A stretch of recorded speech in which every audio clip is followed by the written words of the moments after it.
दोस्तों नमस्कार, मैं फूलचंद यादव आज ये कहना चाहूँगा।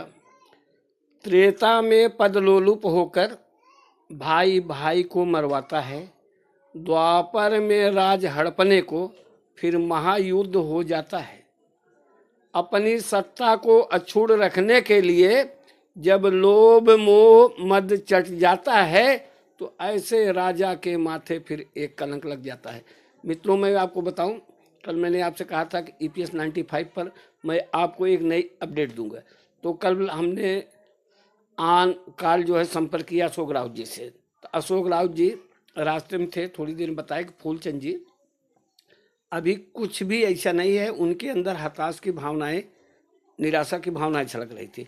और हम EFO कार्यालय गए, वहाँ किसी से हमारी बातचीत नहीं हो पाई। तो मित्रों, मैं ये बताना चाह रहा हूँ कि आपको भी ये जानकारी में है कि सरकार जो है 2024 के चुनाव का मंथन करने के लिए अपने प्रत्याशियों को सूची बनाने के लिए किसको कहाँ से टिकट दिया जाए, किसको कहाँ से टिकट न दिया जाए, इस समय जो है ऐसी स्थिति उत्पन्न हो गई है कि इतना काम करने के बावजूद हम जाएं तो जाएं कहाँ पर। इस तरह से सरकार सोच में पड़ गई है कि अपनी सत्ता को अछूत रखने के लिए हम कहाँ पर कितना सौगात दे दें, कितने करोड़ की परियोजना दे दें, कितना शिलान्यास कर दें। मात्र 12-13 तारीख तक की बात है। इसमें प्रधानमंत्री जी आज इस प्रदेश में, कल उस प्रदेश में, परसों उस प्रदेश में बराबर ये लगे हुए हैं। लेकिन मैं अक्सर करके देखता रहता हूँ कि जब हमारे आदरणीय प्रधानमंत्री जी का भाषण होता है, बातचीत करते हैं, मंच पर सभाएं करते हैं, कई परियोजनाओं पर जो है बहुत ज़्यादा ब्यौरा भी देते हैं, उसके बाद जो है घोषणा भी कर देते हैं इतना खर्चा। क्या कभी दिमाग में नहीं आता है क्या प्रधानमंत्री जी कभी बूढ़े नहीं होंगे? क्या सवाल बनता है ना, सवाल बनता है। चलिए छोड़िए उस बात को कि EPS 95 पर जो है, जो लोग 10 साल से परेशान हैं कि पेंशन बढ़ोतरी का, किसी के 1000, किसी के 1500, किसी के जो है 2000, किसी के 3500, इतनी कम पेंशन मिल रही है। और ये कुछ लोग हों, चलो विसंगतियाँ आ गई, लेखा में, जोखा में, लिखने में, पढ़ने में, चलो उनके साथ अन्याय हो गया। अब आप बताइए 75 लाख लोग हों जिनका डाटा सरकार के पास है, जो पेंशन की डिमांड 10 सालों से मांगते चले आ रहे हैं। कई बार आंदोलन, धरना, प्रदर्शन ये सब करते रहते हैं, लेकिन आश्वासन मिल जाता है। सबसे बड़ी बात कि जो आप लोग संघर्ष कर रहे हैं, NSC कमेटी के लोग, इसमें सब बुजुर्ग हैं जो देश के निर्माण के लिए, समाज के निर्माण के लिए हमेशा उन्होंने योगदान दिए। आज इनके पैसे जो है कट करके EPFO कार्यालय में जमा है।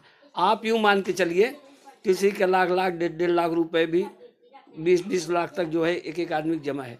ये भी आप समझिए, इस पैसे की डिमांड करने के लिए EPFO कार्यालय में लोग जो है आत्महत्या कर लिए, कुछ लोग बाहर भी आत्महत्या कर लिए, कुछ लोग जो है इससे सोचते सोचते हाइपर टेंशन के शिकार हो गए, हाई ब्लड प्रेशर के शिकार हो गए। आप ये जानते हैं, जैसे हमने एक दिन कहा था कि गरीबी जवानी बीत जाए चल जाएगा, लेकिन बुढ़ापे में गरीबी नहीं होनी चाहिए। मतलब बुढ़ापा गरीबी से न बीते, बुढ़ापा गरीबी से न बीते। गरीबी जवानी बीत जाए चल जाएगा, लेकिन बुढ़ापा गरीबी में न बीते। अब आप बताइए, कम से कम 2-2.5 लाख लोग जो है इस दुनिया को छोड़ दिए, उनके पैसे जमा EPFO कार्यालय में, वो पैसे जो है विकास के, समृद्धि के लिए कहीं और लगा दिया गया। वित्त मंत्रालय की भी इसमें भूमिका है, प्रधानमंत्री का। अगर प्रधानमंत्री जी एक बार कह दे कि आप त्वरित कार्रवाई करके जो हमारे पेंशनर हैं, जो वयोवृद्ध हो गए हैं, बूढ़े हो गए, इनकी आवश्यकता है कि इनका काम किया जाए, तो शायद काम करने में देरी नहीं होगी। अब मंथन चल रहा है चुनाव का 2024 का कि किसको कहाँ से टिकट दिया जाए, किसका काटा जाए, विपक्ष वालों किसको जोड़ा जाए। मंच से घोषणाएं भी खूब हो रही कि आप तो ये देख ही रहे सारी अपडेट। लेकिन सोचने की बात यह है, क्या प्रधानमंत्री जी भूल गए क्या कि ज्ञापन नहीं मिल पाया है, आंदोलन का असर उनके ऊपर नहीं हो पाया, लोगों को जानकारी नहीं हो पाई है। अब तो इंतजार अगर प्रधानमंत्री जी कह देते हैं कि आप लोगों को 5 किलो राशन इतने समय तक मिलेगा, ये योजना मिले, तो इस तरह से अगर आदरणीय प्रधानमंत्री जी घोषणा कर देते हैं कि चलो जो 7,500 पर मंथ चाहिए प्लस डीए चाहिए, पत्नी के इलाज बहुत छोटी डिमांड है। अगर इतना नहीं हो सकता है तो कुछ तो बढ़ोतरी होना चाहिए ना, जो इंसानियत भी काती है, मानवता भी काती है। अब कितने दर भटके, तेरे दर से निकाले हम कहाँ भटके, फिर याद आया कि भटकना जरूरी था। अपना ही पैसा जमा किया गया, अपने पैसे के डिमांड के लिए पेंशन। अगर सरकार पेंशन नहीं है तो जो कंट्रीब्यूट किए इन लोगों ने पैसे जमा किए, उस पैसे को तो मिल जाना चाहिए। अगर फूलचंद अगर गलत बोल रहा हूँ तो इसमें आप कहिए हाँ भाई साहब आपने गलत कहा है। मैं आपकी लड़ाई को तत्परता से रोज का कुछ न कुछ जो है कोशिश करता हूँ मिलेगा, लेकिन अब 10 दिन के समय में वही बात आ गई। 9 दिन चले 2.5 कोस, रात भर अंडे पकाए सुबह कच्चे रह गए, तो खोदा पहाड़ निकली चुहिए। ये आंदोलन जितने भी धरना प्रदर्शन होते हैं उसका कुछ न कुछ निकल करके आता है।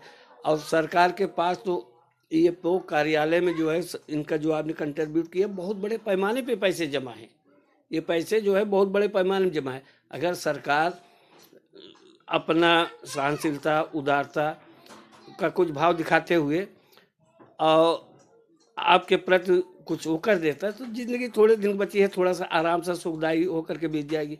लेकिन है क्या, आंदोलन करें, धरना करें, प्रदर्शन करें, इस पर जो है फिर भी लोग पक्ष के भी मिल रहे हैं, विपक्ष के भी मिले। विगत 10 सालों में अच्छे अच्छे सांसद मिले हैं, मंत्रियों से आप लोगों ने मिला है, आश्वासन मिला है, भरोसा मिला है, तारीख पे तारीख मिली है। लेकिन दोस्त करें क्या, विश्वास करो हम खुद अपने आप में सच बोल रहे हैं कि शर्मिंदा हो जाते हैं। हम भी इस लड़ाई में शामिल होकर के आप लोगों को उठाने की कोशिश कर रहे हैं, शर्मिंदा हो जाते हैं कि अब मैं क्या करूं। अगर मेरे बस की बाहर होती, अगर युवा जोश होता है आप या हम होते, आप होते, तो कितनी अच्छी बात है। आप लोगों ने कभी रेल